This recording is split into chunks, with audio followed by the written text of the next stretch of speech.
महाराज के चरणों में आने से हुई है।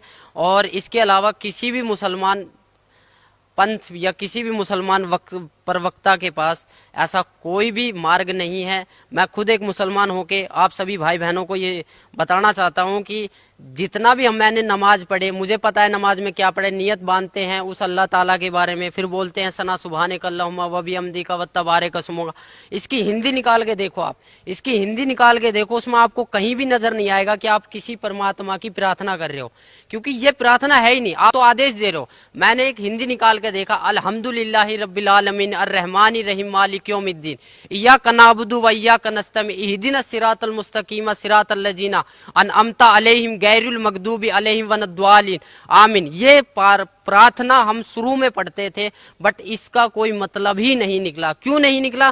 क्योंकि इसमें कोई प्रार्थना की चीज है ही नहीं। हम तो आदेश दे रहे हैं कि ए पैगंबर तू वहां जा, तू फलानी जगह, तू ये काम कर, तू ये काम कर। ये तो हम एडवाइस कर रहे हैं, पर हम प्रार्थना, हमें एक प्रार्थना करनी है। हमें नमाज का मतलब समझना है। नमाज चीज क्या है? नमाज का मतलब जो है परमात्मा बताते हैं कि नमाज का मतलब होता है कि अरदास लगाना, अपनी प्रार्थना लगाना, नित्य नियम करना। हमें 5 टाइम की नमाज दी है, फजर, जोहर, असर, मगरिब, ये 5 टाइम की जो नमाज दी है। पर आज लग हमने नमाज कौन सी सच्चे दिल से पढ़ी? कहीं भी हमें इस फजर की नमाज में जकात अलग हो जाती है, सुन्नत अलग हो जाती है, रकात अलग हो जाती है, कुछ भी अलग हो जाता है, पर परमात्मा तो एक है।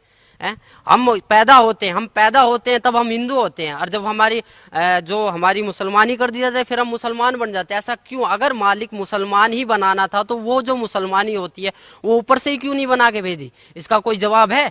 किसी भी मुल्ला जी के पास इसका कोई जवाब नहीं है। ना ही हमारे मोहम्मद साहब ने कभी मांस को छुआ था। मोहम्मद साहब के 1,80,000 शिष्य हो गए थे, ना ही उन्होंने कभी मांस को छुआ, और ना ही उन्होंने कभी बोला कि तुम मांस को खाओ। कभी भी किसी ने बोला नहीं है। मेरी सभी मुसलमान भाइयों, पूरे हिंदुस्तान, पूरे वर्ल्ड के मुसलमान भाइयों से प्रार्थना है कि मांस खाना, ये समझ लो हम अपने बेटे की कुर्बानी दे रहे हैं, हम अपने बेटे के मांस को खा रहे। एक मांस दूसरे मांस को खा रहा है, इससे बड़ा राक्षस और होगा कौन?